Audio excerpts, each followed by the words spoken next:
Damn it all, Sandeep cursed once more as he rose to his feet and approached the area where Ahmed had detonated the bomb.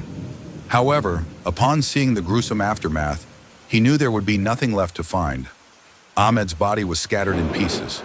Shortly after, the sound of sirens pierced the air, signaling the arrival of emergency services. Sandeep simply walked back to the lifeless bodies of his friend Karan and his wife.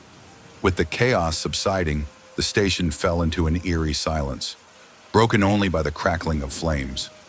The devastation was overwhelming, with the air thick with the scent of blood and burning flesh. The scene was a haunting sight that no one would want to witness. "Secure the area and search for any survivors," a commanding voice echoed through the station as ACP Amit Chauhan led his team of police officers. Despite their training, the officers were visibly shaken by the magnitude of the tragedy before them. The shock and horror in their eyes were palpable as they grappled with the grim reality of the situation. He glanced ahead and spotted a man kneeling beside two corpses with a gun in his hand. The ACP approached cautiously, his own gun drawn. "Hey you, put that gun down and turn around," the ACP ordered. Sandeep turned to face the ACP, whose voice wavered slightly at the sight of Sandeep's bloodshot eyes. Nevertheless, he kept his gun trained on him. "Tell me, who are you and what are you doing here?" Before Sandeep could respond, the army also arrived, their presence marked by a show of respect as they saluted Sandeep. He nodded in acknowledgement before turning back to the ACP. "I'm Major Sandeep Sharma," he replied calmly. Upon learning Sandeep's identity, the ACP visibly relaxed, while Sandeep turned to address his soldiers. "Major Karan and his wife lost their lives in the blast. Take their bodies to the base. Inform the chief and their families," Sandeep instructed, maintaining composure despite his emotions. The soldiers, shocked by the news, approached the deceased couple, visibly shaken by the grim scene. "Sir, you need to accompany us to the police station regarding this whole incident. Since you were inside, I believe you must have seen and know a few things," the ACP stated as he approached Sandeep. Sandeep nodded, gesturing towards 3 dead bodies. "They are the terrorists that I killed while they were trying to eliminate any survivors. There was one more guy, the leader, but unfortunately I couldn't capture him. He exploded himself," Sandeep informed, his expression remaining stoic throughout the conversation. He then walked out of the station, displaying an emotionless demeanor. The ACP remained rooted in his spot, silently observing Sandeep's retreating figure. To think he eliminated all those terrorists, to believe he could maintain his composure even in such a horrific situation, truly reflects a high level of willpower and emotional control, the ACP muttered to himself, a sense of admiration evident in his eyes for the major. Later in the police station, Sandeep sat on a chair, lost in his thoughts. His face bore no expression, making it impossible for anyone to discern his emotions. Understandably so, as Sandeep had firsthand witnessed the gruesome incident. He had lost a friend he considered a brother, surrounded by corpses on the platform, the floor stained red with blood. The echoes of screams, cries, and wails filled the air. A tragic and horrifying scene that would undoubtedly haunt Sandeep for a long time, an indelible memory etched into his mind. "Major!" the ACP called out to Sandeep, breaking him out of his trance. The ACP observed Sandeep's emotionless face and felt a sense of sympathy, but duty compelled him to proceed with his questions.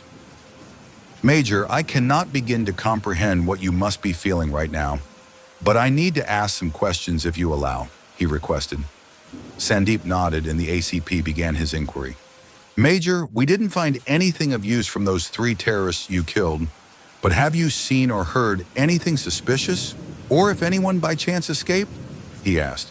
Sandeep frowned, looking down as he pondered whether he had noticed anything that could provide leads.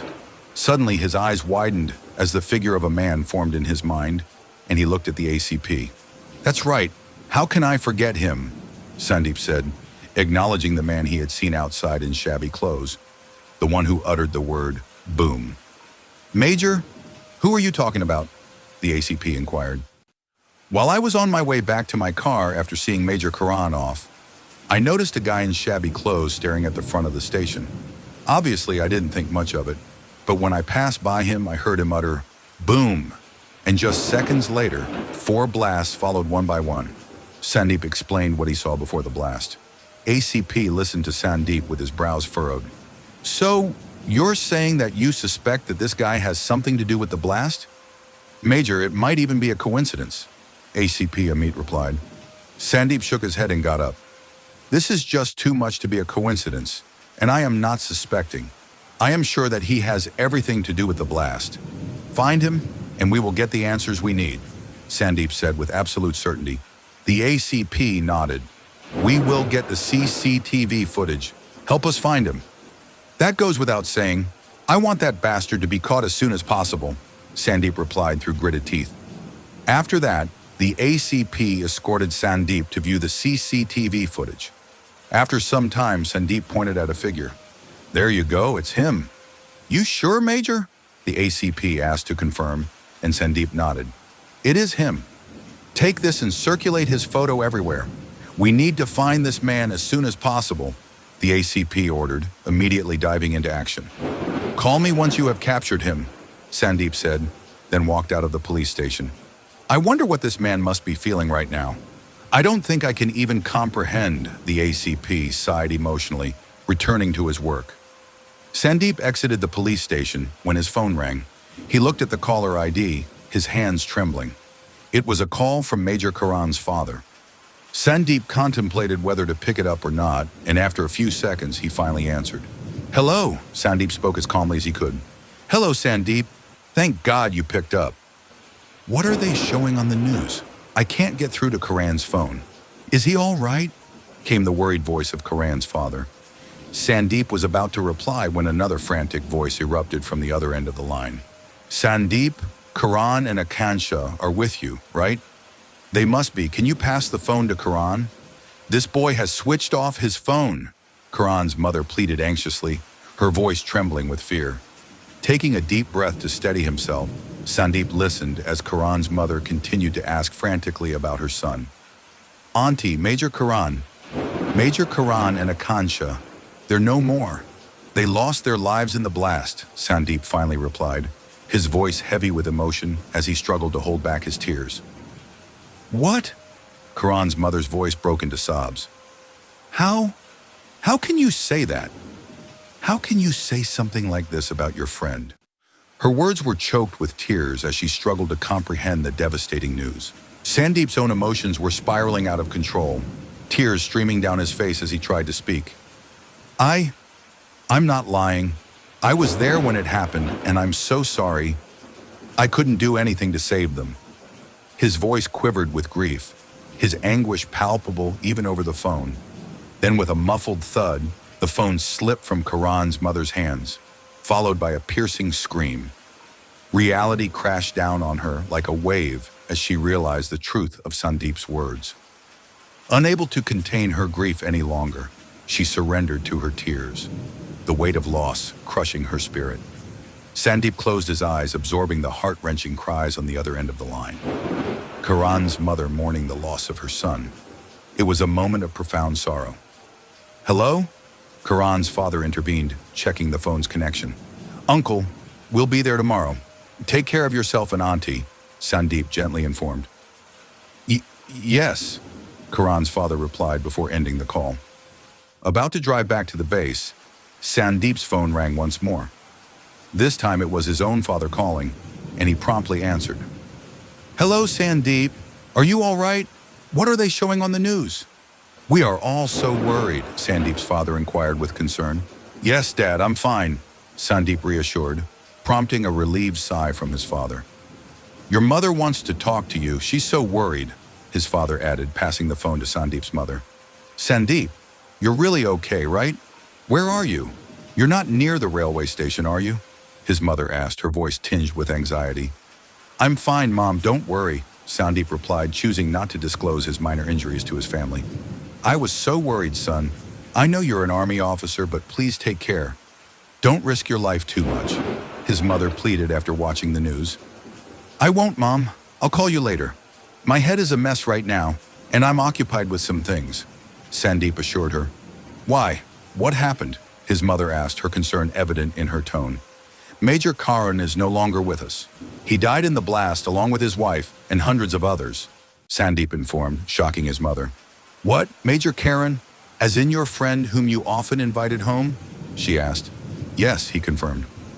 Oh my God, his mother uttered, and there was silence for a few seconds. Yes, so we need to prepare. I can't talk much right now. I will tell you everything later, Sandeep added. Yeah, that's fine, but please, Sandeep, just take care. They ended the call and Sandeep drove off. Feeling lost, he was driving aimlessly when he came across a restaurant named Hotel Plaza. It also had a small bar inside, and Sandeep would sometimes come here for drinks. He stopped his car and headed inside, straight to the bar area. As Sandeep entered the restaurant, he drew a few frowns from other patrons. Though his attire was decent, it was marred with dirt and bloodstains, particularly on his left sleeve where a bullet had grazed his arm. His weary expression didn't help either, contrasting sharply with the jovial atmosphere of the place. Amidst the crowd, a group of people laughed and chatted, seemingly oblivious to the recent tragedy. Among them stood a young woman, perhaps in her mid-20s, holding a glass of wine. She was surrounded by friends, with one particular guy standing exceptionally close to her, suggesting they were a couple. This woman was none other than Trisha, Sandeep's fiancée, the subject of his recent conversation with Karan and Akansha. Trisha, you truly have a remarkable talent to land such a high-paying job, complimented one of her friends. By the way, Trisha, where's your fiancé? Didn't he join you? Inquired another. Trisha let out a sigh. Where else? He's probably at home with nothing to do. There was a hint of resentment in her voice. Honestly, it's better he's not here. He'd only embarrass me. I don't know what my grandfather sees in him. The only decent thing Sandeep ever did was stop my grandfather from rushing our marriage, she added, laughing. Why don't you just break up with him if you think so poorly of him, suggested her friend. Trisha shook her head. My grandfather wouldn't allow it. He still wields the most authority in my home, and my parents are a bit old-fashioned. Her friend nodded in understanding before posing another question. Well, now that you have your own job that pays so well, you're independent and can make your own decisions, right? Trisha nodded in agreement. Yes, but it's not that simple. As you know, my grandfather was a governor, and he still has connections and some influence. Honestly, if he found out, he might use his power against me, she explained. Don't worry, Trisha. As I promised, I'll soon help you break free from those constraints, and you can finally end things with your unemployed fiancé, assured the man standing beside her, Vicky Ryazada. He hailed from a wealthy family. Both his parents were doctors and held significant influence. Trisha flashed Vicky an alluring smile. I know I can count on you for that, she said, showing no remorse for her infidelity or concern about betraying her fiancé. Suddenly, one of Trisha's friends noticed a lone figure at the bar, holding a drink but lost in thought, not taking a sip. She tapped Trisha's shoulder. Trisha, isn't that your fiancé over there? She asked, pointing discreetly. Huh? Trisha was taken aback by the question. She followed her friend's gesture and was shocked to see Sandeep, her fiancé, sitting alone at the bar, dressed in dirty clothes.